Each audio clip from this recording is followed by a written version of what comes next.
ಶ್ರೀ ಗಣೇಶ ಶಾರದಾ ಗುರುಭ್ಯೋ ನಮಃ. ರಾಮಾಯ ರಾಮಭದ್ರಾಯ ರಾಮಚಂದ್ರಾಯ ವೇಧಸೆ ರಘುನಾಥಾಯ ನಾಥಾಯ ಸೀತಾಯ ಪತಯೇ ನಮಃ. Welcome to all for this session on Ramayana to chapter 34 of Ayodhya Kanda. Rama is finally, after giving up all his wealth, decided to go into the exile along with Lakshmana and Sita. He came to the doors of Dasharatha's palace to meet the king, to say goodbye to him and go into the forest. And then he told Sumantra, the charioteer of Dasharatha, to inform the king regarding his arrival so that he can get the permission to enter inside. The dark complexioned, lotus eyed Ramachandra, that peerless prince, instructed his minister to announce his arrival to the king. On this, Sumantra, entering the royal apartment, beheld the king sorely distressed, lamenting bitterly like the sun under the eclipse of a fire buried in ashes or a lake without water. The learned Sumantra with joined palms addressed the sorely grieving monarch by praising him in a fitting manner and offering obeisance. He said, "Jai to you, O king." Then falteringly in low and gentle accents he added, "O king, your son Rama, that lion among men, is at my door, having distributed his whole wealth to the pious Brahmins and servants. Now, having taken leave of his friends, he wishes to approach you, clothed with very excellent quality as the sun with its rays. He is about to depart for the forest. Be pleased to receive him, O sir." The virtuous monarch, the knower of Dharma, profound as the sea, pure as the sky, he spoke to, that is Dasharatha, who spoke to Sumantra, "O Sumantra, summon all ladies of the court. I wish to see Rama in their presence." Entering the private apartments of the queen, Sumantra said, "His Majesty demands your presence.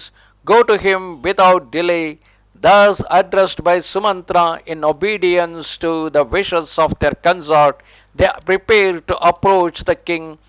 350 women, their eyes reddened with weeping on account of Rama's departure, surrounding Queen Kaushalya, slowly advanced towards the king. They being present, the king commanded Sumantra to bring his son before him, because that last minute of Rama's departure, he wanted it to be witnessed by all the queens while he is watching them, and not just in the presence of Kaikeyi, because he wanted everyone to see the state of Kaikeyi to all the queens. Sumantra, bringing Sri Rama, Lakshmana and Sita with him, speedily entered the apartment of the king. The monarch, beholding Sri Rama approaching, rose from his seat and ran towards him in haste with his consorts, but ere he reached him, fell senseless to the earth. Then Sri Rama and Lakshmana, advancing, lifted up the king, who had been rendered unconscious by grief and suffering. The palace resounded with the lamentations of 1,000 women crying, "Rama, Rama, alas, alas." The tinkling of their ornaments drowned in the tumult of their cries. Sri Rama and Lakshmana, supporting the king in their arms, conveyed him to the couch, and after a long time he revived. Then Sri Ramachandra addressed the monarch, who was sinking in the ocean of grief, and said, "O great king, master of all, I am about to enter the Dandaka forest. Be gracious enough to look on me with favor. Grant also that Lakshmana and Sita accompany me, since they, setting aside my counsel that they should remain here, have with fixed purpose resolved to follow me." O Father, giving up grief, command us as Prajapati commands his subjects. His eyes filled with compassion, fixing his gaze on his beloved son, the king, knowing him to be about to enter the forest with a serene heart, said, O Ramachandra, I have been deceived by Queen Kaikeyi by reason of a promise. Do yourself, setting me aside, seize the kingdom of Ayodhya by force. So Dasharatha himself is requesting Rama to arrest him and put him behind the bars and acquire the kingdom forcefully. However, Ramachandra is not of that cadre. Hearing the king's words, Rama, eminent in virtue, spoke eloquently and humbly. My lord, may God grant you yet 1,000 years to live and rule the earth. Desirous of following truth, I shall assuredly enter the forest, dwelling there 14 years. I shall then return to serve you and offer you homage.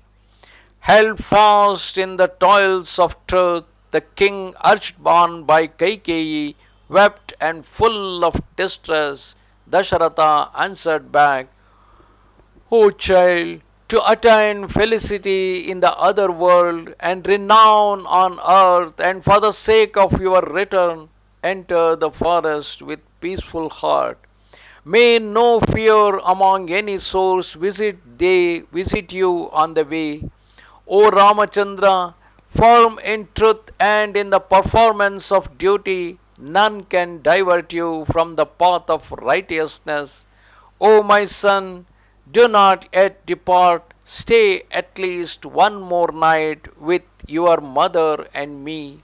Satisfied after the night, early in the morning, do yourself set out for the forest.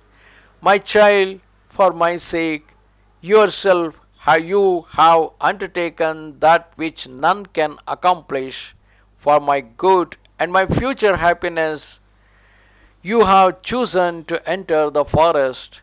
O child, in truth I cannot suffer your departure, but I am helpless, deceived by Kaikeyi, whose designs resemble a fire covered with ashes. I am caught in this snare, but why must you also suffer? O child, what wonder that you, my elder son, should desire your father to uphold the truth? Hearing the words of his afflicted parent, Sri Rama, deeply distressed, answered back, O father, if today I should remain happily in the royal palace, what of tomorrow? Therefore, with your permission, I would fain leave at once. Let your kingdom filled with wealth and grain, inhabited by your subjects, surrounded by tributary states, be given to Prince Bharata. O giver of boons, my resolution to enter the forest is fixed. Thus, have yourself as yourself had ordained. I shall reside in the forest for 14 years with the ascetics. Do yourself without delay give the kingdom to Bharata. I desire not, nor is happiness as dear to me as obedience of your commands. O my father, do not grieve, nor be distressed. The mighty ocean, lord of the rivers, does not overstep its bounds. O Father, I desire neither kingdom, nor pleasure, nor even Janaki, nor delight, nor heaven, nor life itself, but only wish to see you, the votary of truth. O my Father, you are as a God to me. I vow by the truth and the merits acquired by me that my words are free from the taint of hypocrisy. O my Father and Lord, I cannot remain here a moment longer. Restrained by your grief, nothing can move me from my resolve. When Kaikeyi commanded me to enter the forest, I answered, I will go. Therefore, true to my word, I shall depart. Do not be distressed, O my Lord. I shall live in the forest where peaceful deer abound and birds sing their beautiful lays. O Father, a father is said to be the God of gods. Knowing yourself to be a supreme deity, I am obedient to your behests. O august king, I shall easily pass 14 years in the forest and then return to you. Now it becomes you to pacify those afflicted and sorrowful. O lion among men, fulfill your duty and do not fall a victim to grief. I renounce the capital, the kingdom, and the earth. Let them be given to Bharata. Without hesitation, I shall follow your command and enter the forest. Let this kingdom, adorned with high mountains and deep forests, filled with cities and villages, be ruled by Prince Bharata according to Dharma. Let your word be fulfilled. O King, my heart is not given to delights, nor do any object of pleasure. All I desire is to carry out your commands, approved by virtuous men. O King, give up all sorrow for my sake. I neither desire happiness, nor wealth, nor the earth, nor Janaki, not even my life. I desire the world to know you as the votary of truth. O my Lord, be happy. I, entering the forest filled with many kinds of trees, viewing the mountains and rivers, shall dwell joyfully, living on fruits and roots. The king, filled with anguish, embraced his son and fell senseless to the earth. The queens all began to lament, save Kaikeyi alone. Then the aged Sumantra also fell unconscious, and the whole palace was filled with lamentation. Thus ended chapter 34 of Ayodhya Kanda under Ramayana. Namaste Sharada Devi Kashmira Puramasini Twamaham Prarthaye Nityam Vidya Danancha Dehime. Goodbye.